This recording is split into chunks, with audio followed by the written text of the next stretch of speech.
Polarisation de l'opinion publique, l'affaire Fédération camerounaise de football, MINCEP, Marc Brice, draine toutes les passions.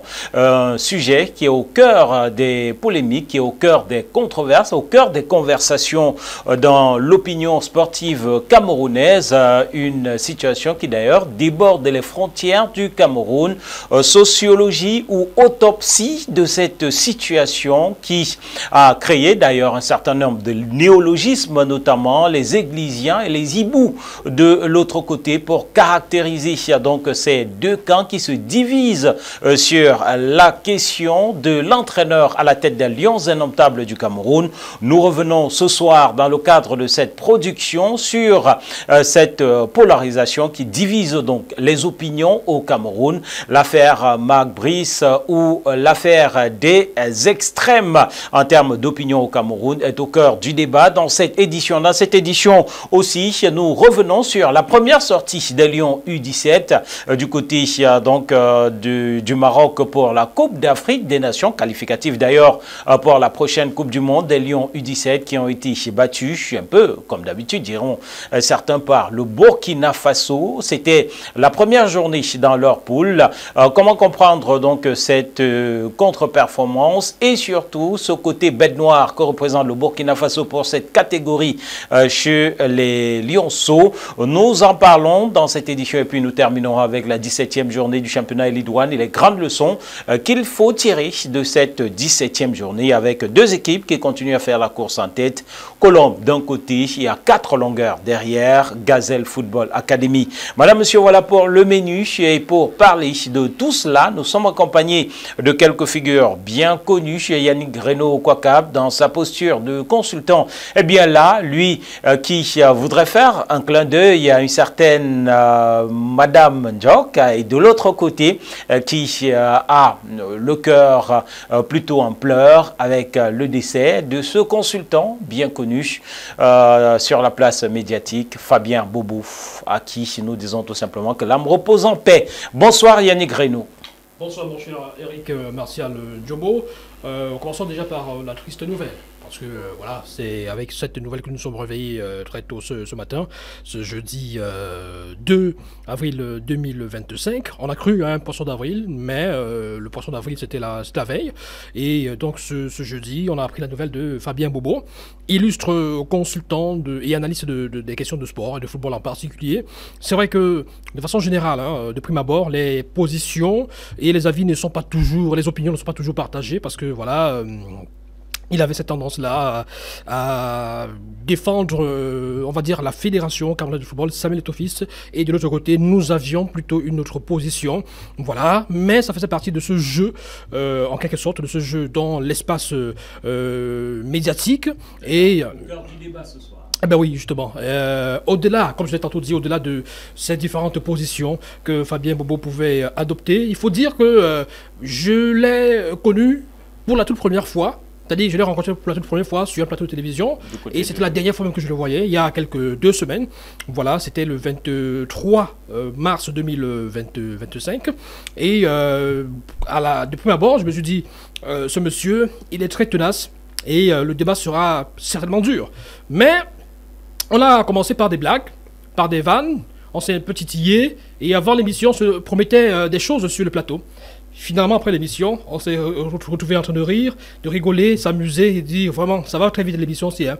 Vraiment, la prochaine émission, c'est quand? Non, il y avait une sorte il était sympathique, il était attachant. Et contrairement donc à cette attitude qu'on peut percevoir sur les plateaux de télévision, cette ténacité, cette tendance à prendre tout le monde à chaud. Pas d'animosité malgré les opinions divergentes. Non, voilà. C'était pas sympathique. Ça, c'était pour la triste nouvelle. Oui. Bon, pour la bonne nouvelle, on va peut-être dire Happy Birthday ce soir à une dame pas comme les autres, une dame en tenue, et qui est l'épouse d'un confrère, d'un frère, un cher ami, Mathieu Nathanaël Ndjok, Madame Ndjok justement, qui souffle sur une bougie de plus ce 2 avril. C'est pas un poisson d'avril, et en guise de... Ce ne sera pas le poisson qui sera partagé, ce sera un gâteau qui sera partagé. Voilà, on a soufflé le chaud et le froid, bien entendu, pour cette entame avec Yannick Yannick Renaud Kwaka, bonsoir. Tout aussi à Marcel Eva Akonou, c'est un instructeur de boxe et par ailleurs créateur ou fondateur de cette association l'ABJA, dont on parlera aussi dans cette édition.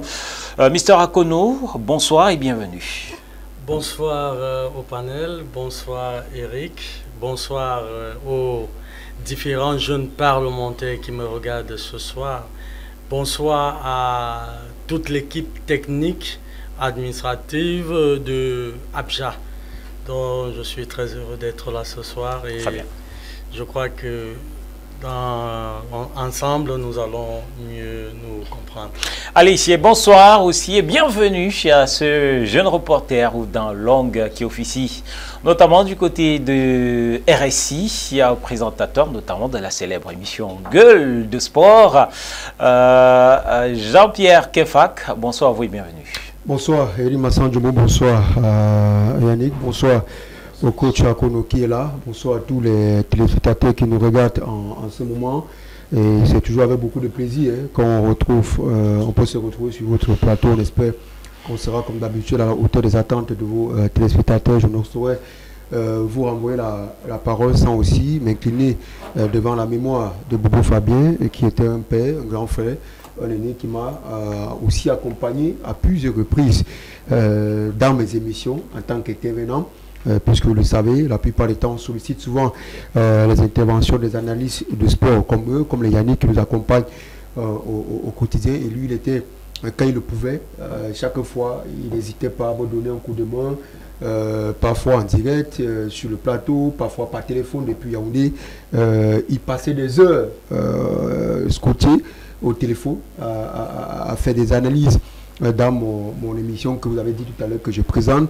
Et il a fait à plusieurs reprises. On a eu l'occasion de se rencontrer à plusieurs reprises. Je crois que la dernière fois qu'on a eu à se voir, ça date quand même, c'était à Yaoundé. C'était le jour où le média pour lequel je travaille m'avait envoyé à assurer justement la couverture de l'arrivée de Marc Brice pour la première fois aussi à la Fédération camerounaise de football, où il fallait mettre sa coordonnée pour mettre sur pied un staff technique pour les Lions notables. Et on avait eu l'occasion d'échanger longuement. Je crois que c'était la dernière fois, et vivement que son âme repose en paix. C'est un grand de notre milieu du sport médiatique qu'on a justement perdu. Comme Yannick le disait tout à l'heure, parfois il y a des avis opposés, mais tout s'arrête sur le plateau et après l'émission, on est de très bons amis. Et justement, à la fin, la convivialité. Je vais rester avec vous, JP. Alors, ce premier thème qui porte sur cette polarité en termes d'opinion autour de la question de l'encadrement des Lions indomptables du Cameroun, comprendre la sociologie de cette situation nous pousse aussi à nous verser dans ces extrêmes en termes de position prise par les uns et les autres. Et d'ailleurs, j'ai parlé à l'entame de ces néologismes né de cette situation églisien, un mot quasiment qui n'existait pas, d'où cette appellation de néologisme, et de l'autre côté, hibou, une connotation autre qui est donnée à cet animal. Où est-ce que vous vous situez dans ce débat? Comment est-ce que vous comprenez justement cette polarisation dont on parle en termes d'opinion sur le sujet? Moi, je ne me situe nulle part. La seule chose que je peux dire, c'est qu'on n'a pas besoin de tels qualificatifs dans un milieu comme le nôtre. Et moi, je ne me suis jamais senti à l'aise dans de telles appellations, parce que on peut être opposé au niveau des idées, mais ça, on n'a pas besoin des expressions qui, pour moi, sont péjoratives et qui n'ont pas... non, c'est péjoratif. Non, églisien ou hibou. Non, c'est péjoratif. Voilà. C'est péjoratif. Parce qu'à partir du moment où je vous ai en face de moi et que je vous traite d'églisien, même si certains ont l'impression que c'est hibou qui est péjoratif plus que églisien, mais moi, dans mon contexte, les deux sont péjoratifs. Si on est dans un débat et que on a réussi, ce qui ne se faisait pas avant, à qualifier ou alors à pratiquement catégoriser certaines personnes par rapport à d'autres, pour moi, ce n'est pas du tout bon. Ce n'est pas du tout bon. Et on n'a pas, je me dis, peu importe les sujets, on n'a pas besoin de ça. C'est vrai que l'arrivée de Samuel Eto'o-Fils à la tête de la Fédération camerounaise de football a contribué à beaucoup de choses. Les débats sont de plus en plus animés dans les chaînes de médias. Est-ce que pour vous, c'était des situations ou c'est une situation qui était déjà sous-jacente? Est-ce que ça part simplement de cette arrivée de Samuel Eto'o? Moi, ça part simplement de son arrivée à la FECAFOOT. Avant l'arrivée de M. Eto'o à la tête de la Fédération camerounaise de football, moi, je n'avais jamais vu les débats aller jusqu'où ça allait aujourd'hui. Je crois qu'on a atteint un niveau qu'on n'avait pas atteint depuis très longtemps. Très bien. Et ça a été, une fois de plus, ça s'est aggravé avec ce conflit au niveau de la sélection nationale des Lions indomptables du Cameroun depuis l'arrivée de Marc Brice et même depuis le départ d'Antonio Conceição. Parce qu'Antonio Conceição est parti, il y avait certains qui n'étaient pas d'accord à la manière dont l'exécutif, actuellement la Fédération camerounaise de football a pu faire partir Antonio Conceição. Il y avait le ministre qui était à côté qui n'était pas d'accord. À cette époque, ils n'ont pas très vite manifesté. Pas accentué comme voilà. le cas aujourd'hui. Il a donc fallu attendre l'arrivée de Marc Brice pour que vous compreniez, que vous rendiez compte que il y en avait qui avaient pris le mal, ils ont gardé. C'est comme si on attendait l'occasion pour extérioriser. Alors, je passe la parole à Yannick Reynaud. Comment en sommes-nous arrivés là? JP essaye de décrire pour lui sa part depuis la situation Conceição jusqu'à nos jours, mais avec en toile d'honneur l'arrivée de Samuel Eto'o-Fils à la tête de la Fédération camerounaise de football. Pour vous, comment est-ce qu'on se retrouve dans cette extrême polarisation en termes d'opinion sur ce sujet?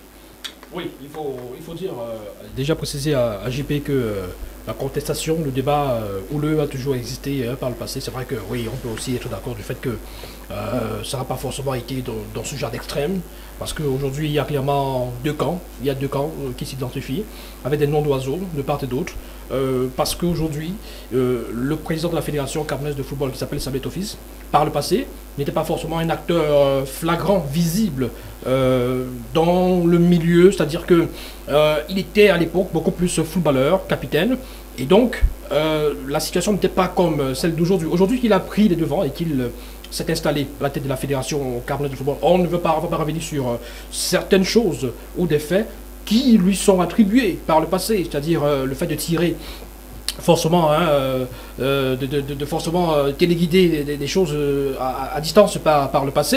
Aujourd'hui qu'il est acteur majeur en tant que président de la Fédération camerounaise de football, il y a le fait que des gens confondent le footballeur au dirigeant.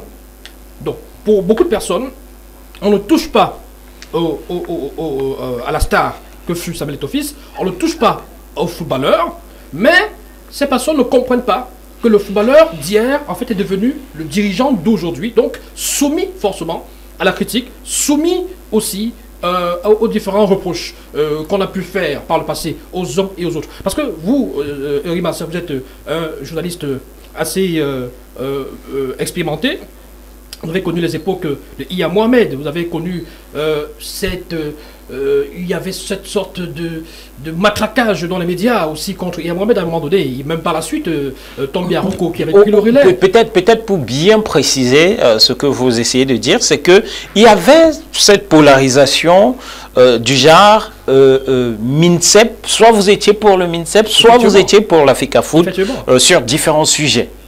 Pour dire aussi que ça ne date pas d'aujourd'hui. Effectivement, et surtout que le même problème, on peut déplorer que le même problème revienne en fait, parce que toile de fond, c'est toujours la gestion du football de façon générale et la gestion des Lions, des indomptables du Cameroun, parce que par le passé aussi des conflits ont beaucoup éclaté aussi entre les différents ministres des Sports de l'époque et les présidents de la fédération, notamment Iya Mohamed, qui par moment, lui aussi, un tout petit peu comme Samuel Eto'o-Fils aujourd'hui, contestait des nominations de certains entraîneurs, sans des nominations qui n'avaient pas forcément eu recours à son assentiment. Donc, aujourd'hui, la situation qu'on vit, à laquelle on assiste, c'est parce que aussi, des gens n'ont pas compris que la légende de Samuel Eto'o-Fils, en tant que président de la Fédération camerounaise de football aujourd'hui, peut aussi être critiqué, c'est-à-dire peut avoir des décisions qui peuvent être contestées. C'est cette cristallisation sur la personne du footballeur, de la légende qui crée parfois ce type de débat. Maintenant, il faut aussi se dire qu'il est venu avec un nouvel esprit.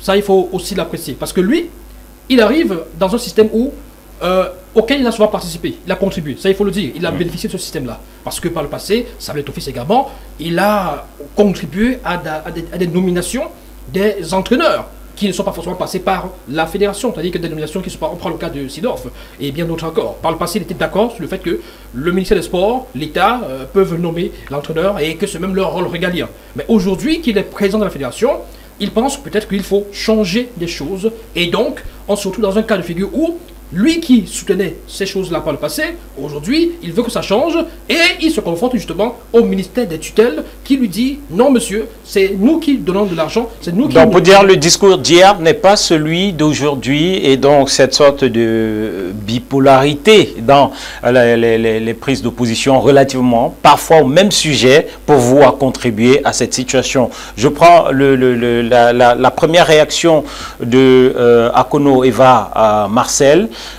Est-ce que vous, sur le terrain, vous, parmi les jeunes, vous ressentez cette fissure, fracture profonde en termes d'opinion sur la question de la Fédération camerounaise de football, de l'entraîneur et tous ces sujets qui tournent autour du football, qui ont créé le néologisme d'églysien et l'autre mot hibou à connotation péjorative, comme le relevait JP?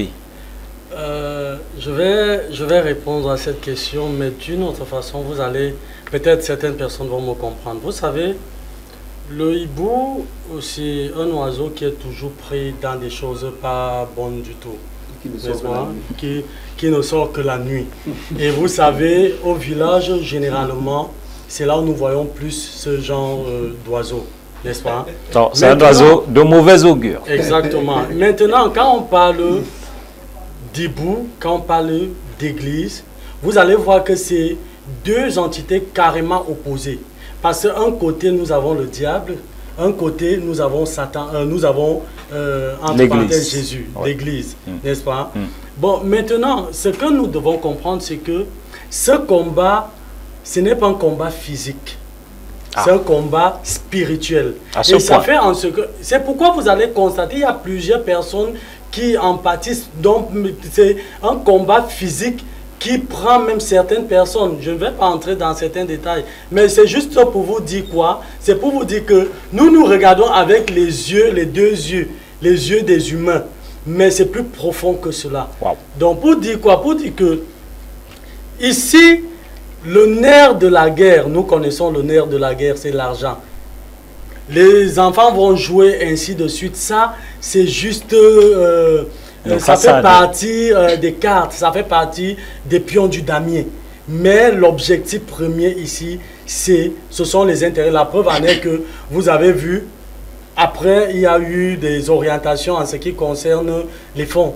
Donc moi, je crois que tant qu'il y aura les fonds, tant qu'il y a même des fonds quelque part, que ce soit association, n'importe quoi, il y a toujours des problèmes qui...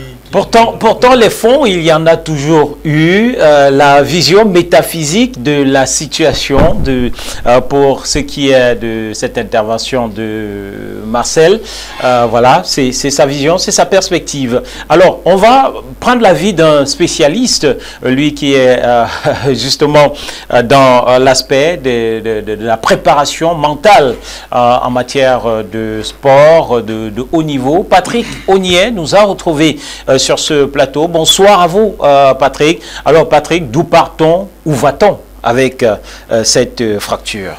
Bonsoir, Eric Martial. Bonsoir.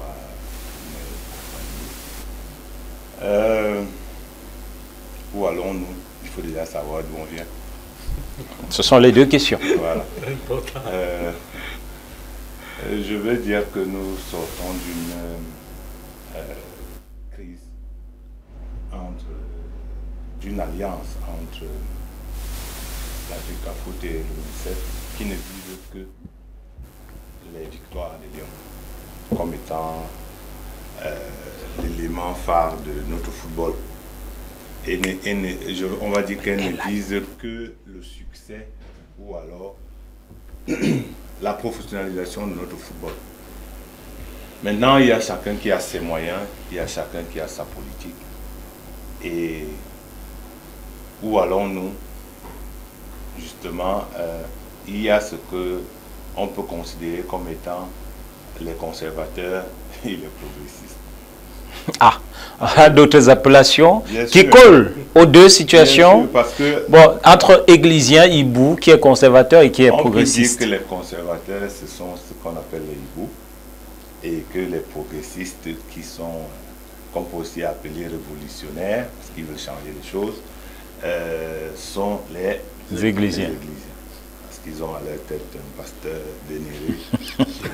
Voilà. Donc il ne faut pas qu'on oublie ces antécédents. Mais en termes de sociologie, il faut comprendre que nous sommes dans une ère de transition communicationnelle. C'est d'abord ça la base. Même à l'église catholique, monsieur Akoulou ne continuera pas. Il n'y avait pas à l'époque, il y avait comme un mutisme au niveau des sacrements, au niveau de tout le processus de l'église. Les églises réveillées sont venues avec la nouvelle approche. On vous fait participer à ce qui se fait.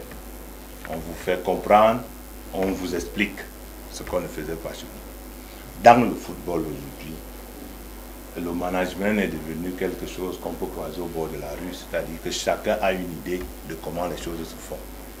Donc la communication aujourd'hui avec les nouveaux outils, c'est comme si vous avez un enfant à la maison qui est né en 75 et un autre qui est né en 2015.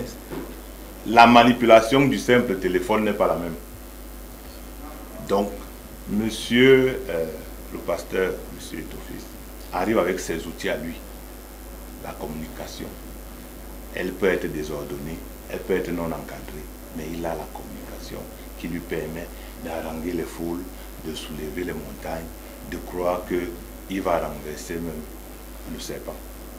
Parce que le serpent ici, c'est la nébuleuse de la machine gouvernementale qui, jusqu'ici, n'a pas lâché l'OIB.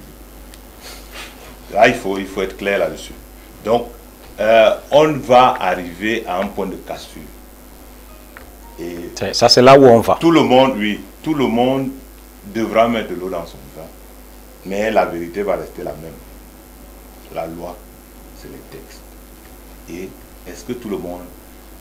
On ne parle pas d'interprétation des textes, mais est-ce que tout le monde a connaissance des textes? Il faut d'abord connaître le texte avant de l'interpréter. Donc, à la fin de la journée, je pense que les deux néologismes vont mourir, le texte va rester. Et celui qui aura été le plus faible, spirituellement, physiquement, financièrement, Métaphysiquement et tout. va rester. Mais la vérité est une. Les enfants ont la parole quand le grand la leur donne. C'est-à-dire que jamais. Nous sommes en Afrique. Et le football au Cameroun est un instrument politique. Soit vous faites de la politique et vous acceptez la loi du plus fort, soit vous vous taisez et vous suivez les instructions qu'on vous donne. Je ne suis pas pour le fait que tout chacun soit, que les deux se voient en chaîne de faïence, qu'ils ne collaborent pas, mais je suis pour le fait que la vérité reste une.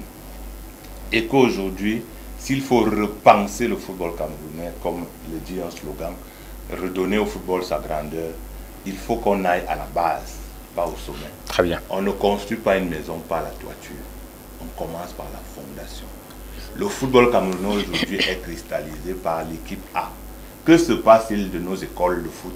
Que se passe-t-il de nos encadreurs, de nos arbitres? Justement, qu'est-ce qui se passe au fond? Le creuset, c'est quoi? C'est la conséquence ou c'est l'une des grosses conséquences de la situation que nous avons sur la table ce jour.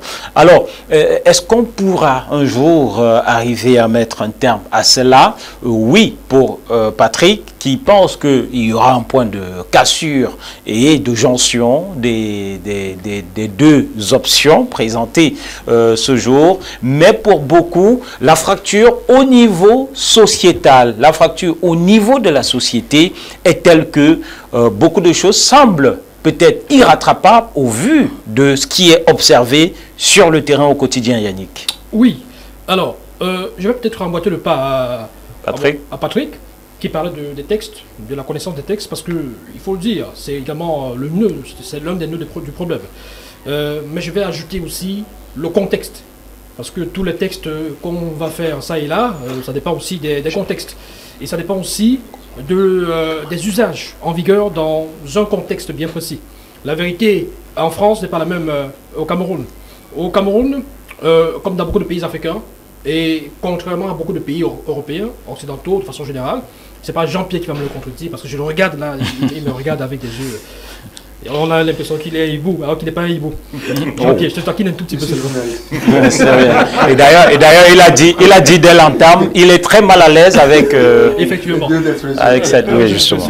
Oui, justement. Le contexte est un petit peu différent, parce que si au Cameroun, comme dans certains pays africains, les fédérations dépendent encore financièrement des États, à un certain pourcentage. Il y en a qui parlent de 80% pratiquement, même si on sait qu'il y a des fonds qui sont alloués par la FIFA chaque année, et aussi il y a des fonds, par exemple, pour des qualifications pour des compétitions telles que la Coupe du Monde, qui sont des bons pactoles, justement, qui permettraient en principe aux fédérations de pouvoir s'en sortir.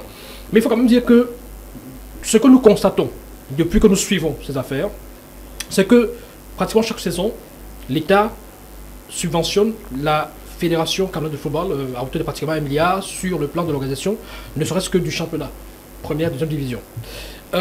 C'est l'État qui gère la sélection nationale, c'est-à-dire que gère financièrement, que ce soit pour les stages et les consorts, que ce soit pour les billets d'avion, les hôtels, les primes des joueurs et de l'entraîneur. C'est l'État qui paye le salaire de l'entraîneur. Et de son... Là, vous êtes sur les causes profondes du problème? Oui, pour situer un tout petit peu le contexte. Parce que ceux qui nous regardent au-delà des frontières du Cameroun doivent comprendre... Et ça permettra de comprendre ma question, ça permettra de comprendre pourquoi il sera difficile qu'au niveau, par exemple, du peuple, de la masse, il sera difficile que ce problème trouve une solution définitive. Non, c'est même très facile. C'est même très facile. C'est la volonté. C'est la volonté des uns et des autres. Parce que j'essaie de faire ce rappel parce que, vous savez, constamment, des gens nous posent la question de savoir dans quel pays vous voyez le ministère s'ingérer dans la gestion du football. Dans quel pays vous voyez les États s'ingérer de façon directe dans la gestion du football. Il faut poser la question à ces personnes aussi. Dans quel pays vous voyez les fédérations dépendre financièrement et même réclamer carrément cet argent, cette manne-là aux États. Donc tant que ça va poursuivre ainsi, il y aura toujours cette ingérence et les États croiront, et là nous ne sommes pas forcément d'accord avec cette vision-là, parce que par le passé nous l'avons critiqué, ça il faut le dire. À l'époque, quand on a nommé des entraîneurs sous Iya Mohamed, nous avons critiqué, on a contesté, on a dit non, c'est pas normal, parce que justement, c'est un peu vieillot, ça date de Mathusalem, ce genre de pratique, et ça devrait en principe changer. Mais pourquoi ça change? Qu'est-ce qu'il faut? Il faut que la fédération puisse justement un tout petit peu s'émanciper de l'État sur le plan financier. Oui. Vous ne pouvez pas dépendre financièrement de quelqu'un et penser que toutes vos décisions que vous prendrez seront des décisions souveraines et que vous allez prendre... Allez-vous, quelqu'un vous donne son argent, vous en faites ce que vous voulez et il n'a rien à vous dire. Non, c'est un peu ça. Parce qu'il faut préciser aussi, pour rappeler que les textes sont clairs, s'il faut interpréter... il y a un décret qui date de 2014 qui stipule que la gestion administrative et technique de l'équipe nationale relève de la compétence de la fédération. Ça, si on veut se limiter à là, on va dire hey, la fédération a raison, le Sablé Office a raison de réclamer la souveraineté sur la gestion des Lions, par exemple. Mais vous voyez quand même que dans ce même décret, ils ont été intelligents de glisser aussi l'hypothèse d'une convention qui pourrait aussi apporter quelque chose d'autre. Et donc, l'année suivante, en 2015, même si on va nous dire que c'était signé avec le comité de normalisation par Joseph Aouna, paix à son âme, qui n'était pas forcément un président de fédération, et c'était toujours quelqu'un de l'État et tout ça, Ils ont signé une convention qui reste d'actualité, qui stipule aussi que l'État a la possibilité de nommer un staff, de nommer l'entraîneur. Oui, mais ça c'est connu comme problème. Oui. Ça rentre dans l'aspect textuel ou statutaire que mettait en avant Patrick. Je rappelle le texte. Peut-être y a-t-il aujourd'hui un problème de compréhension pour certains, d'interprétation pour d'autres. Toujours est-il que le problème de fond est là. Le problème qui prend des proportions, parce que si nous en parlons, c'est que on a le sentiment que c'est quasiment toute la société camerounaise qui est divisée aujourd'hui. Il faut être soit d'un point, soit d'un côté ou soit de l'autre. Sinon, voilà, on arrive à un point dans une société où être non aligné est présenté quasiment comme un péché. Où est l'apport en termes de médicaments, en termes de solutions, où est l'apport, par exemple, des dirigeants pour arriver à un certain niveau à mettre un stop à cette situation JP et Kinfac avant qu'on ne retrouve Sylvain Kwambi du côté de Sydney. Vous parlez de quels dirigeants? Des dirigeants de façon globale, que ce soit ceux de la fédération, il faut savoir mettre un stop, ceux du gouvernement même, il faut savoir mettre un stop à un certain moment. On voit ça part en vrille sur les réseaux sociaux, pour peu que sur Facebook, vous fassiez une publication sur l'équipe nationale, tout de suite, on va chercher l'interprétation et surtout l'alignement, soit derrière un camp ou derrière un autre. Merci d'avoir parlé du gouvernement aussi. Bien sûr, bien Parce sûr. que quand on parle de dirigeants, on a l'impression que c'est une bataille, fait Kafou, Teto et le professeur Narcisse Moua les combis. Ça va au-delà, ça va au-delà. Et si ceux qui sont au-dessus de ces deux personnalités avaient voulu que ça s'arrête, on ne serait plus là. Ça serait arrêté. Pourquoi auparavant, on n'a pas vécu, on n'est pas allé jusqu'à ces extrêmes. Jusqu'à cet extrême, parlant de notre football. C'est la question qu'il faut se poser. Et c'est pour ça que j'ai aimé son intervention, parce qu'il a utilisé deux expressions qui m'ont marqué. Progressiste et conservateur. Et lui, quand il parle Yannick, il rejoint un peu Patrick qui est là, mais avec un peu de différence. Parce que vous avez affaire à une catégorie de dirigeants qui auparavant avaient certains privilèges, avaient un certain pouvoir. Et en face, ils avaient des personnes à la tête de la fédération qui, pour la plupart, étaient aussi des hommes politiques. C'est-à-dire que des personnes qui auparavant occupaient des postes dans nos différentes institutions. Et pour aller un peu plus loin dans ce que Yannick disait, oui, le président Eto'o, à l'époque, il soutenait la manière dont ça s'est fait. C'est pas parce qu'on avait encouragé hier qu'aujourd'hui, vous ne pouvez pas être contre ça. Nous tous on sait que... Seuls les imbéciles ne changent pas. Nous tous savons que cette façon de fonctionner, et il a dit, rarement vous allez voir dans un pays où on dit que bon, l'État est toujours en train de donner l'argent pour la fédération et tout. Il faut jouer avec les Maurice. Et les Mauriciens sont arrivés ici, ils ne comprennent pas chez eux, c'est la fédération, oui, c'est vrai. Mais c'est peut-être ça qui fait parce que, comme je le disais, ce n'est pas parce que hier, ça peut faire partie de cause qu'aujourd'hui, vous ne pouvez pas vous opposer. Pourquoi pour les autres? Ce n'est pas que les autres n'ont pas essayé, les Tombis, ils ont essayé. Effectivement. Hier, Mohamed, il a essayé. Sédou Bomo Djoua, il a essayé. Mais eux, ils ont été limités parce que eux, contrairement à Samuel, eux, ils avaient sur le plan politique. Parfois, c'est des gens qui occupaient des postes. Il y a Mohamed, lui, il était à la sur de coton. Et vous avez vu que parfois, pour le tenir, pour l'attaquer, on a dû aller jusqu'à la sur de coton, le poste qu'il occupait auparavant. Sédou Bomo Djoua, lui, il était même allé jusqu'à négocier à la présidence. On a dit que, mon frère, il résistait pour le contrat de Conseil Sao. Il était opposé. Parce qu'il estimait que ça ne venait pas, c'était pas le choix de la fédération, ça ne venait pas de lui. Mais à la dernière minute, il a cédé. Mais pourquoi il a cédé? Il faut comprendre, il faut pousser le bouchon loin. C'est parce que eux, il y a des choses qu'on les tient avec. Aujourd'hui, la différence, c'est que on a affaire à une personne qui, sur le plan politique, n'avait pas certainement des... C'est-à-dire qu'on passait avec lequel on pouvait le tenir. Parce que si on pouvait le tenir, c'est qu'il ne pouvait pas aller jusqu'à ce niveau. Bon, c'est ça le problème. Et quand vous comprenez, c'est là où on parle des conservateurs. C'est-à-dire que... le problème n'est pas qu'on parle de connaissance, ils connaissent tous les dessins. Ils savent qui doit faire quoi. C'est connu ça, comme nous on sait. Yannick l'a dit tout à l'heure, on connaît jusqu'à quel niveau le pouvoir de tel ou tel se limite. On connaît. Mais pourquoi on ne le respecte pas? Très bien. Pourquoi on ne respecte pas? C'est ça la question. Quand on ne peut pas respecter... La question est à ce niveau. Voilà, je vais prendre l'avis de Sylvain Kwambi, justement sur la question. Alors, oui, Sylvain intervient, et puis Patrick, je vous donne la parole. Alors, Sylvain, bonsoir déjà. Bonsoir Eric Massian-Domo, bonsoir à tout le panel ainsi qu'à tous les téléspectateurs.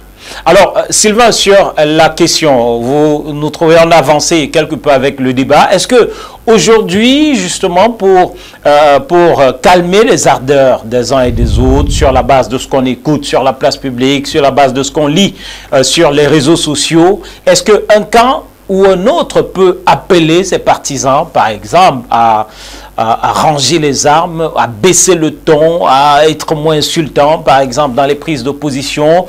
Est-ce qu'il peut avoir un appel à la paix de la part des leaders de chaque camp dont nous parlons ce soir? La paix, il y a un principe généralement qui dit que, je crois que c'est un principe qu'on divulgue régulièrement en entreprise. On n'est pas obligé d'être amis, mais on est obligé de travailler ensemble lorsque l'intérêt collectif est mis en jeu. Lorsque je l'ai dit, je voudrais peut-être appeler à Kenfak que le poste de capitaine, c'est un poste politique. Et lorsqu'on a occupé ce poste-là, c'est sous nomination généralement que le capitaine s'est désigné à l'équipe nationale.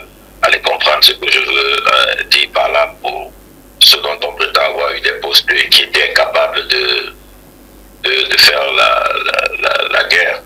Non, je voudrais simplement également rappeler à Kenfak qu'à l'époque, les présidents de l'Africa Foot n'avaient pas des fanatiques, contrairement à celui qui occupe le poste aujourd'hui. Et lorsqu'on parle de femmes, pour ceux qui peuvent fouiller dans le dictionnaire, ils comprendront ce que c'est qu'un fan. Donc, c'est un peu ce qui peut justifier tout ce qu'on voit aujourd'hui sur les réseaux sociaux en termes de débat où toute ta vie, forcément, est scrutée. Est taxée en fonction de l'appréhension de tout un chacun. Toujours est-il que dans le débat public, il y a des analyses qui sont faites et chaque analyse est une position personnelle en fonction soit d'un avantage quelconque, soit d'une réalité ou alors pour toute autre raison. Donc quand je l'ai dit, je voudrais simplement dire que la première chose qu'il faut observer, c'est que ce n'est ni l'Africa Foot ni le ministère le problème. Le problème se situe dans les textes où il y a une certaine ambiguïté dans la gestion de l'équipe nationale. Donc il faut simplement dire que cela est fait à dessein par ceux qui gèrent le pays pour qu'on se retrouve dans cette situation. Et forcément, pour revenir à ce que Kenfak évoquait tout à l'heure, ça fait que tout le monde est tenu quelque part. Donc il n'y a pas quelqu'un qui n'est pas tenu et d'autres qui sont tenus. Tout le monde est tenu quelque part. La preuve, quand vous voyez des revirements de situations que l'on observe dans l'espace ou alors dans la gestion de l'Afrique, vous comprenez bien qu'il y a des gens, tout le monde est tenu et ça amène souvent à plancher sur un certain nombre de positions. La preuve, il y a un comex de débarquement du coach qui a été purement et simplement annulé. Et ça n'a pas été annulé parce que forcément ceux qui l'annulaient étaient revenus à de meilleurs sentiments. Si oui, on aurait vu le coach s'asseoir sur l'adjoint de Marc Brice, s'asseoir sur le banc de touche. Donc, c'est simplement qu'il faut le dire et on ne cessera jamais d'essayer de le dire.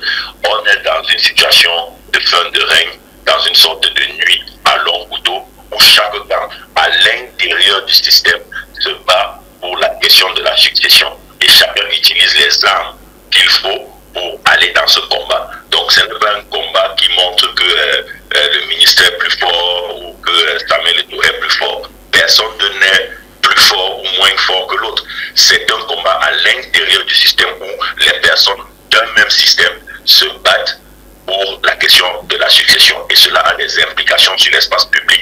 C'est quand même les Lions indomptables et on sait combien les Lions indomptables sont une institution extrêmement politisée au Cameroun.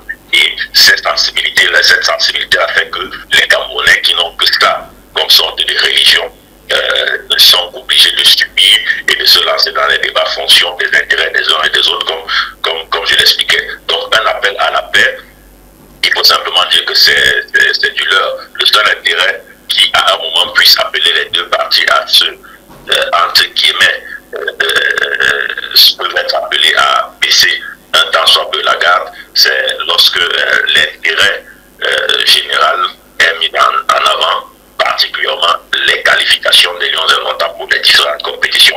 Passé cet aspect-là, il n'y aura jamais la paix entre ces deux institutions, tant que celui qui baisse la garde prend le contrôle et personne ne veut permettre que l'autre prenne le contrôle. Très bien. Voilà la situation de manière globale. Donc, tous les débats qu'on fait, c'est juste pour davantage distraire, animer la galerie, mais dans le fond, le problème reste le même. Il n'a pas changé depuis l'époque de Iya Mohamed. D'ailleurs, depuis qu'on est passé à l'élection d'un président, parce qu'il faut peut-être le rappeler avant, le président était désigné. Donc, depuis qu'on est passé à la phase de l'élection, le problème reste le même. Il est un peu plus accru aujourd'hui pour les deux éléments que j'ai évoqués. Un, celui qui est à la tête de l'Africafoot est une superstar, donc a des fans. Et de deux, nous sommes dans une période de bataille de pouvoir. La transition est annoncée, ou alors, je vous l'ai dit, l'élection présidentielle est annoncée pour le mois d'octobre et les mêmes individus à l'intérieur du système sont en train de se battre pour la succession et donc voilà un peu de manière très bien. Voilà pour votre intervention. Je voudrais qu'on sorte du débat en évoquant quand même cet appel du politique, puisqu'on a parlé de paix. Dans son discours du 10 février dernier, c'est le chef de l'État qui avait appelé justement tous les acteurs à regarder dans la même direction pour que les résultats soient beaucoup plus améliorés. Un appel finalement qui semble être tombé dans les oreilles de sourds. Et quand je dis les sourds, j'évoque les dirigeants de toutes ces institutions dont on a fait évocation ici, mais aussi leurs followers, si on peut les appeler ainsi, Patrick Ognier. Oui, Éric Martial, évidemment que c'est tombé dans les oreilles d'un sourd. Lui-même, je pense, en le disant, n'était pas convaincu du résultat qui en découlerait. Je pense que pour qu'on arrive à ce qu'on appelle la paix aujourd'hui, il faut que l'Africafoot principalement, donc le premier souci est le football, parce que le premier souci du gouvernement c'est conserver le pouvoir une fois qu'on l'a gagné. Et actuellement ils sont au pouvoir, donc ils doivent utiliser tout ce qu'ils ont en leur possession pour avoir le peuple avec eux et conserver leur pouvoir. Donc l'Africafoot aujourd'hui a un problème de fixation d'objectifs. Là, je pense qu'en tant que préparateur mental, ils ont vraiment besoin d'être encadrés. Et je pense avant qu'ils ne prennent les affaires en main. Parce que quand ils arrivent au pouvoir, ils ont un programme. Et est-ce qu'aujourd'hui, il y a des points de leur programme qui sont respectés? Là, nous sommes déçus parce que, effectivement, des objectifs à court, moyen ou long terme, on en retrouve qui ne sont pas. Aujourd'hui, on est presque à mi-parcours de leur exécutif. Non, après bientôt à la fin. Voilà. Donc, on peut dire qu'il n'y a plus rien. Il n'y a plus rien à se mettre sous la dent. Donc, cette distraction aussi les aide à occulter ce manque de résultats. Il faut savoir ça. Donc, je trouve que la paix, et ne regarder que le côté paix, je pense qu'on peut faire la paix des braves aussi. Mais, comme a dit Sylvain, c'est l'intérêt général qui doit primer. Et aujourd'hui, je pense que si l'Africafoot revoit son ambition à la baisse, parce que Yannick a dit quelque chose. On arrive au point où la fédération revendique même la subvention de l'État. Par contre, je veux poser une question. Est-ce que qui a à gagner si une année, il n'y a pas championnat, organisation de championnat? Pour dire quoi? Nous savons que le nœud du problème, comme l'a dit M. Akono, c'est l'argent.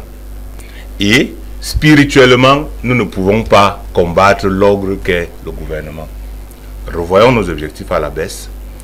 Rassemblons d'abord Premier truc. Parce que même dans la famille des Éclysiens, ils ne sont pas rassemblés. Rassemblons d'abord tous les acteurs du football et mettons-leur dans la tête que nous devons faire des sacrifices pour atteindre nos objectifs dans 4-5 ans. Pourquoi? Aujourd'hui, on veut briller, mais on n'a pas les moyens pour briller. Pour briller, il faut prendre les moyens à côté. Et on va subir le chantage de celui qui nous donne cette occasion de briller. Aujourd'hui, redonner au football sa grandeur pouvait s'articuler autour d'une suspension ou alors, j'ai envie de dire, un désistement du Cameroun sur 4 ans dans les compétitions internationales pour se concentrer sur l'intérieur, revoir l'organisation du football jeune féminin et la formation des encadreurs dans le football. Aujourd'hui, on ne devrait pas se résumer à l'équipe nationale. Et Fagnon d'ailleurs. Fagnon, et aujourd'hui on se dit, on a la situation idoine. Comme on ne doit pas regarder dedans, on va prendre les binationaux. Qui font quoi? Qui sont à la porte, qui toquent. Parce que c'est étant rejeté par, pour la plupart, par les nations, les autres nations dont ils sont binationaux. Ouais. Donc, on prend une solution palliative, en fait, qui ne nous avance en rien. Il faut qu'aujourd'hui, pour moi, le football camerounais, qui est et qui devrait être la prérogative de l'Africa Foot, okay, soit repensé et qu'on se concentre sur nous-mêmes, qu'on fasse un peu abstraction de tout ce qui peut être strass et paillettes et qu'on retravaille le football à l'intérieur. Ah, voilà. J'ai un dernier mot pour les néologismes. Je n'ai jamais vu depuis comme l'a dit Sylvain, c'est les fangs. On n'a jamais utilisé le mot président autant pour l'élu à l'Africa Foot. Depuis M. Eto'o. Je suis désolé, ça c'est d'abord soumettre des Camerounais à un lavage de cerveau. Parce que pour qu'il exerce ses fonctions à la perfection, il n'a pas besoin d'être appelé président Eto'o. On en revient même à oublier que c'est de l'Africa Foot qu'on parle. Et on lui prête donc, parce que ça aide aussi à avoir des ennemis, on lui prête des velléités à gauche et à droite. Parce qu'on sait que c'est un président. Ça, c'est quelque chose qu'il faut qu'on apprenne aussi. Tout ça contribue à la fracture dont on a parlé. Pardon? À ce niveau, le problème, c'est nous. Le problème, c'est nous. Le problème, c'est nous. Parce que c'est nous qui prenons tous les problèmes qui concernent l'Africa Foot. On sait qu'il y a un comité exécutif qui gère. On sait parfois qu'il y a une assemblée générale qui siège souvent. Mais on prend ça, dès qu'il y a un problème, on prend ça, on met sur un seul individu. Et c'est ça qui explique ce qu'on peut dire. Le problème n'est pas peut-être ceux qui entourent M. Eto'o, ou alors ceux qui sont à l'Africa Foot. Le problème, c'est même nous-mêmes qui sommes en externe, qui regardons les choses de façon externe, et nous, on analyse ça autrement. Parce que si tu veux parler de l'Africa Foot, un problème qui concerne l'Africa Foot, tu sais qu'il y a un comité exécutif, c'est un agent. Mais c'est toujours une seule personne qu'on voit. Sur la tête d'un seul individu, c'est ça qui fait problème. C'est à raison. Je vais te dire pourquoi. Tu es un père de famille. Tout ce qui marche bien chez toi, c'est le père de famille. Tout ce qui marche mal, c'est toi le coach de l'équipe. Parce que tu mets en place une politique. C'est pour ça que j'ai entamé mon propos aujourd'hui en disant que nous avons un problème de communication. La communication de l'Africa Foot aujourd'hui, à mon sens, est mauvaise. Et elle tend à oublier les problèmes du football pour ne mettre de la lumière que sur M. Eto'o. Et c'est ça qui fait qu'aujourd'hui, M. Eto'o a autant de détracteurs. Parce qu'il prend beaucoup de place. Ça veut dire que vous c'est à raison que nous on le prenne. C'est à raison que nous on le prenne comme ça, parce que la communication nous lave le cerveau. Aujourd'hui, on a tous besoin d'être. Quand on parle de la communication, il y a quel élément, par exemple? Vous appuyez sur. L'Africa Foot a un service de communication. Qui communique? Qui communique, mais je dis qu'il communique mal. Pourquoi? Parce qu'aujourd'hui, il y a quelqu'un qui est censé nous faire des communiqués et nous dire, ok, l'Africa Foot, par le biais de son comité, comité exécutif, a décidé que. Mais on ramène le président de l'Africa Foot. Vous avez déjà vu autant de lettres signées par M. Ia, autant de lettres signées, de communiqués signés par M. Sédou. M. Sédou était à la CAF. Est-ce que vous en aviez entendu parler autant? Donc il y a un problème. Mais il faut faire très attention. Il y a des problèmes qui concernent M. Eto'o. personnellement. Comme c'est Non, problème. non, je ne suis pas tous les problèmes. Il faut faire attention. C'est pas tous les problèmes. Je pense que sur le fond forcément lié à la FECAFOOT. Oui, bien sûr. Nous, on est aussi, on peut pas. Le fond est compris, JP. Le fond est compris. Parce que je pense que, s'il vous plaît, la cellule de communication, la FECAFOOT, elle est mauvaise. Chaque fois qu'elle veut communiquer, c'est son avis. Point de vue. C'est son avis. C'est mon point de vue. Tout le monde dit que monsieur est au plan de la place. Si le plan de la place, malheureusement, trop bien en avant. Récemment, qui sont entièrement signés par le secrétaire général. Voilà, par exemple, moi j'en connais aussi. Il y en a. J'ai dit, il faut qu'on avance. À proportion, il faut savoir que c'est que monsieur Joe Nang signe, je pense c'est son nom. L'ancien. Ok, ça c'est l'ancien. C'est que le secrétaire général signe, j'ai envie de dire, c'est de l'exécutif pur. Mais quand c'est directionnel en termes de politique, c'est le président qui signe. Très bien, ça signifie que la responsabilité lui revient. Messieurs, il faut qu'on avance. Il faut l'accepter. Il faut qu'on avance. Regardez-vous dans la place. Et je vais vous inviter à suivre ce reportage qui revient justement sur cette interpellation faite par la Fédération camerounaise de football à l'endroit du ministère des Sports et de l'Éducation physique. Il était question de savoir si la sanction infligée au Cameroun, c'est 1 milliard et un peu plus de 200 millions pour le compte de Antonio Conceição avait été versé. Voilà, parce qu'à ce moment-là, on parlait d'une potentielle suspension. Voici le reportage.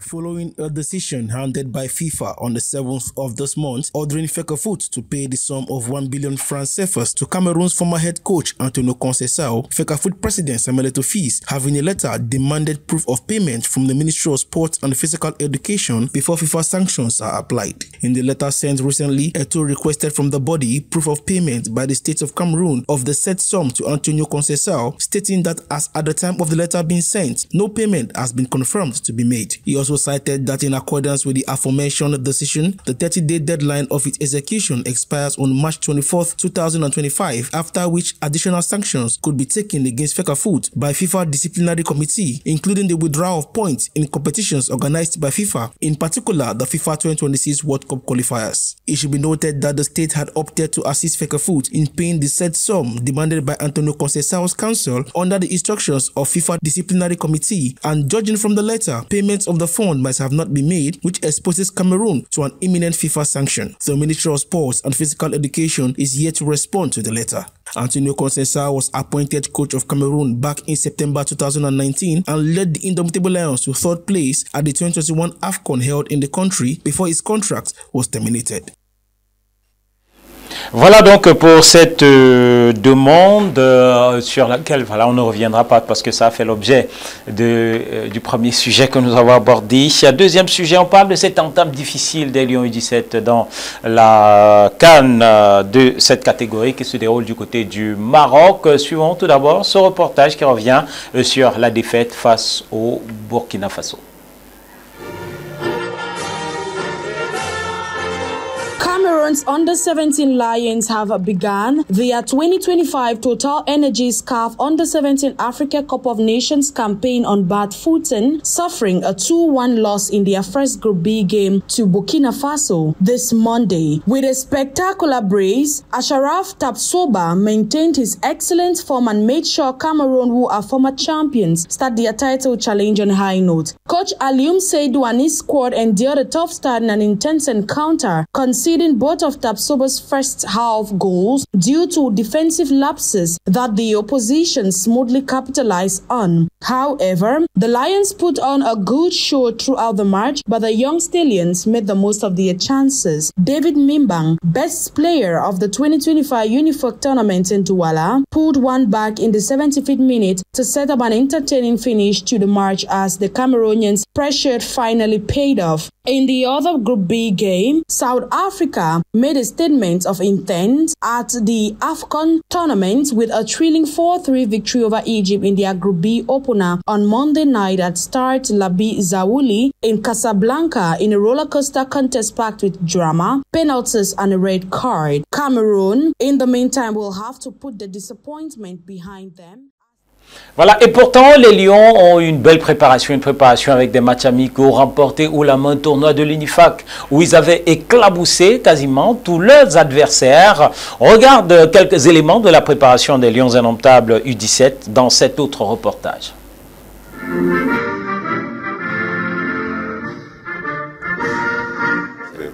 Voilà donc pour ce reportage. Alors, commentaire, je vais commencer par vous, Akono, Eva Marcel, vous n'avez pas beaucoup parlé depuis là. Alors, des Lions U17 qui ont été surpris quasiment sur leur premier match face au Burkina Faso, qui d'ailleurs a l'habitude d'amener le pion au Cameroun. Est-ce que pour vous, ça a été une surprise? Je dirais ça a été une surprise. Dans quel sens? Dans le sens où, vous savez, les derniers matchs, vous avez vu la façon dont ces enfants se sont engagés. Il y avait vraiment... motif d'espoir. Il y avait beaucoup d'engagement, il y avait tout à l'intérieur. Bon, maintenant, il y a quelque chose. Vous savez, nous sommes des athlètes, peut-être déjà en retraite, mais il y a... vous avez souvenance de ça. Il fut un moment où dans la boxe, je partais victoire sur victoire et cela m'a donné un peu une grosse tête au point où quand je viens perdre, ce n'est pas parce que je ne méritais pas, c'est juste que j'étais à la poupe de la confiance en soi. Et moi je me dis que c'est ça en fait qui tire, parce que vous allez voir, quand on vient mettre le but, c'est que les jeunes ont pris conscience que qu'est-ce que nous sommes en train de faire, et ils ont eu à mettre un très beau but. Moi, je crois qu'ils se sont réveillés un peu tard dans ce match. Dans ce match. Voilà. Alors, Sylvain Kwambi, défaite face au Burkina Faso d'Antam. Pourtant, voilà, il suffit d'être quart de finaliste dans cette compétition pour espérer participer à la prochaine Coupe du Monde de la catégorie. Oui, c'est une mauvaise entente pour les U17 qui se sont inclinés face au Burkina Faso. Maintenant, il faut simplement espérer qu'ils relèvent la tête. Il me semble, au regard de toute la communication quand même qui a été faite autour de cette équipe, que la préparation était plus ou moins bonne. Un certain nombre de dispositions a quand même été mises en place pour que ces Lions puissent être dans de bonnes conditions. Maintenant, il faut simplement dire que c'est aussi ça la réalité de la compétition. On peut avoir toute la bonne volonté du monde et faire une mauvaise entame. Et faire une mauvaise entame de compétition ne veut forcément pas dire que on va continuer la compétition. Si rappelez-vous qu'en 2017, lorsqu'on remporte cette compétition, les Lions avaient entamé la compétition sur des chapeaux de roue et s'étaient relevés et au finish avaient remporté la compétition. Donc espérons simplement, surtout que le staff a été un tout petit peu renforcé. Espérons simplement que ce faux pas ne va pas entacher ou alors entamer le moral. Cette compétition pour les Lions indomptables et qu'ils vont relever la tête pour la suite de la compétition et pourquoi pas faire rééditer l'exploit de 2017. Yannick Renaud. De 2019, exactement. Yannick. Oui. Alors, est-ce que je suis surpris par cette entame un peu difficile pour les Lionceaux, pour les Lions U17? Qu'est-ce qui a manqué pour vous dans ce match? Qu'est-ce qui a manqué? Moi, je pense plutôt que, contrairement aux adversaires qu'ils avaient affrontés jusqu'ici, le niveau a un tout petit peu grimpé. Un morceau un peu plus costaud. Oui, parce que quand vous regardez un tout petit peu les performances avec le tournoi UNIFAC, ils ont survolé cette compétition haut la main. 22 buts marqués, un seul but encaissé, avec des scores de 9 buts à 0 contre la RCA, 7 buts à 1 contre le Gabon, voilà. 6 buts à 0 contre la RDC. Et on se dit, waouh, quand ils vont arriver au niveau de tournoi, au niveau de la CAN, on va peut-être vivre ce genre de choses. Mais il faut quand même se rappeler que le Burkina Faso, c'était cette équipe-là qui avait aussi éliminé ces mêmes U17. Bon, c'est pas les mêmes joueurs, hein. Il y a peut-être un ou deux qui, en 2023, étaient peut-être en deçà de 16, 15 ans. Donc, ils avaient été battus 2-1 après la défaite contre le Mali 2-0. Et donc, les Lions avaient été sortis de la compétition après ce match contre le Burkina Faso. On se demandait si, à l'issue de ce match-là, de cette entame, ça devait être la même chose, la même histoire, ou alors les Lions devaient relever la tête. Ça n'a pas forcément été le cas. Même sur l'ensemble du match, il y a peut-être eu un souci de concentration. Peut-être ils ont mal démarré. Il faut quand même dire que la deuxième mi-temps était à l'avantage des Lions, des Lionceaux. Qui n'ont malheureusement pas trouvé le chemin des filets. C'était des erreurs de jeunesse. Deuxième mi-temps, on a vu une équipe qui, si on laissait encore peut-être 10 minutes, ça pouvait Allez, le faire. Le temps joué là a été pour tout le monde, voilà. Malheureusement. Allez, si on va poursuivre avec cette série de reportages sur la 17e journée du championnat et l'Idoine, une 17e journée avec son lot de choses à retenir, de leçons donc, mais surtout cette intervention du capitaine, du canon de Yaoundé, le capitaine Zoa, voilà, qui estime avoir été insulté par l'arbitre pendant le match Victoria United, canon de Yaoundé. Voici donc l'ensemble de ces éléments. In a dramatic turn of events, the Confederation of African Football (CAF) has announced Egypt as the new host of the 2025 Under-20 African Cup of Nations following Côte d'Ivoire's unexpected withdrawal. The Ivorian Football Federation cited the government's decision to step down from organizing the tournament due to unforeseen circumstances, thus losing their automatic qualification spot. The new host, Egypt, will now participate in the tournament, and their preparations are already underway thanks to their swift response and readiness, which ensured a seamless transition. The tournament will now take place in the North African country from April 27th to May 18, 2025, with 12 teams competing for the top prize, and the 4 semi-finalists will qualify for the 2025 FIFA Under-20 World Cup in Chile. Cameroon will not be represented in the tournament as the Under-20 Lions failed to qualify for the continental competition. Alors Yves Zoa, capitaine du canon sportif de Yaoundé, une grosse déception après cette défaite face à Victoria United.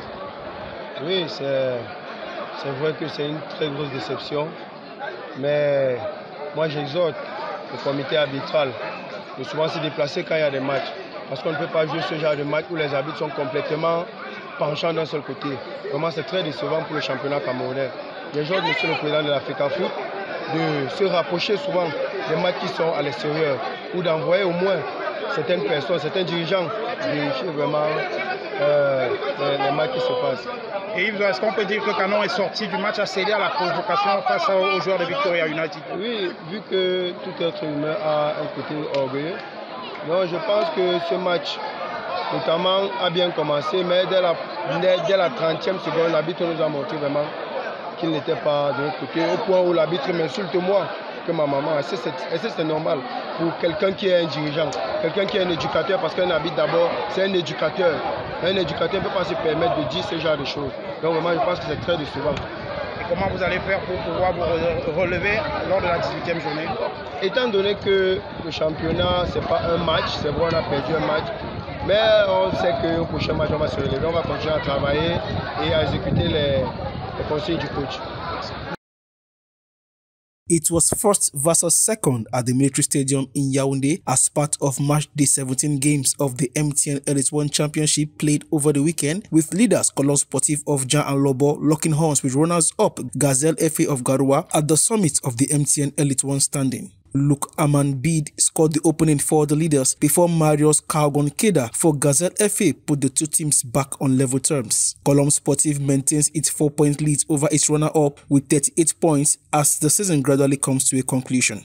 The same venue saw record champions Cotton Sport of Garoua record their third consecutive defeat of the season for the very first time, losing by a goal to nil thanks to a goal from under-20 international forward Boris Mfumu in the first half to ensure his team get all 3 points. Cotton Sport have now gone 4 games without a win and have dropped to 4th place following their defeat, replaced by Stade Renard of Melong, who won by 2-1 at home against Liastre of Douala. At the Municipal Stadium in Buda, coach Belenga Alexander of Young Sport Academy of Bamenda led his side to their first back-to-back win in the championship this season, picking up a 1-0 win over Bambutus FC of Buda. The lone goal was scored by Indowe Fielding, a win which gives the Yellow Submarine 13 points on the standings as they strive to avoid relegation this season season despite remaining bottom of the table. PWD of Bamenda continue to turn their season around, defeating Dinamo of Douala by 2-1 in Buda, moving them further away from the relegation zone. Dinamo of Douala have now gone 11 Elite 1 games without a win, with their last victory dating back to January 5th against York Sport Academy. Defending champions Victoria United returned to winning ways after losing to Young Sport Academy in March 16, defeating Canon Sportif of Yaoundé at the Limbe Centenary Stadium by 2-0, raising their hopes of retaining the title. Opopo got their goals through former Bambutus FC of Buda player Alex Dipoto, who scored in either halves to ensure the points stay in Limbe, and at the Bunamusadi Stadium in Douala, Aigle Royal of Bongo were 1-0 winners against Union Sportif of Douala, who following the defeat saw the resignation of its president, Polycarp Ken Monye.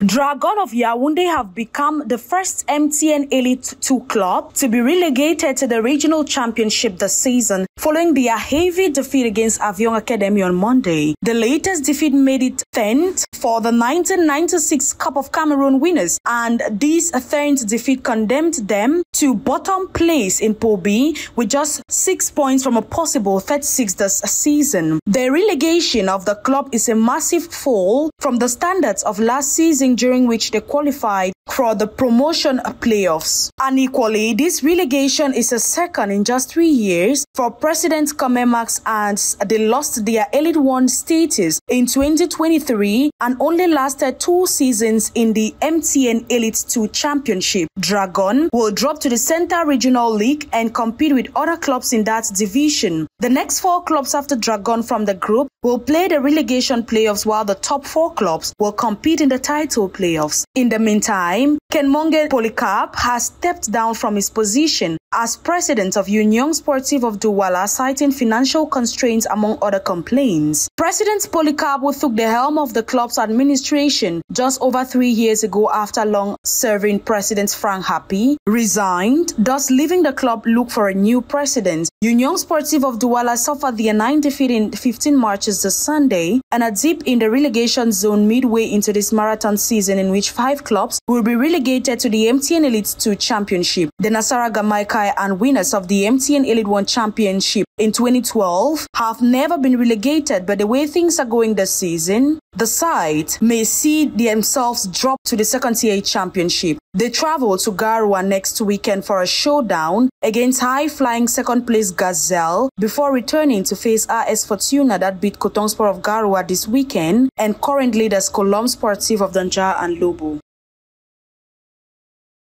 Merci à Desli donc pour tous ces éléments. Alors, on sort de l'émission, une prise de parole de quelques secondes chacun. Alors, Patrick Ognier, un capitaine qui dit l'arbitre a insulté sa génitrice pendant le match parce qu'il a contesté une action sifflée par cet arbitre. Ça aussi, ça fait partie des choses que finalement on voit de plus en plus dans notre championnat. Oui, malheureusement, c'est des spectacles qu'on ne souhaiterait pas, mais c'est juste que nos structures ne sont pas assez étoffées pour gérer les émotions de nos athlètes, de nos encadreurs, de nos partenaires du football. Le sport aujourd'hui a plusieurs piliers, après la technique, la tactique, le physique, il y a le mental. Et ça compte beaucoup. Parce que effectivement, qu'un arbitre se retrouve, qu'un arbitre en arrive de la là, génitrice d'un footballeur. Qu'un arbitre en arrive là sur un terrain, c'est qu'il y a des antécédents. C'est que effectivement, est-ce qu'il y a une commission qui a préparé, parce que normalement une commission d'arbitrage doit préparer un match en sachant que effectivement les deux équipes, voilà leur profil sociologique, physiologique, machin. Tout le monde, ils doivent avoir des éléments qui leur permettent d'apprécier. Très bien. Voilà. Merci Patrick. Alors, Abja, pour sortir, Marcel, oui, en 30 secondes, les activités. D'accord. En ce qui concerne l'Assemblée parlementaire Jeunes d'Afrique, nous avons la prestation de serment des différents sénateurs, députés, ambassadeurs jeunes qui se tiendra du côté de la salle de célébration de la mairie de Douala, 3e. Ouais. Et, oui, et nous continuons toujours. La date nous parlons ici du 10 mai. 2025. Donc pratiquement dans... On aura le temps d'en reparler certainement. Merci Jean-Pierre Kinfag d'avoir effectué chez le déplacement. Merci Yannick Reynaud, merci Patrick Ognier. Madame, Monsieur, merci à vous de nous avoir regardés. C'était un plaisir. Rendez-vous jeudi prochain pour un autre numéro. Au revoir.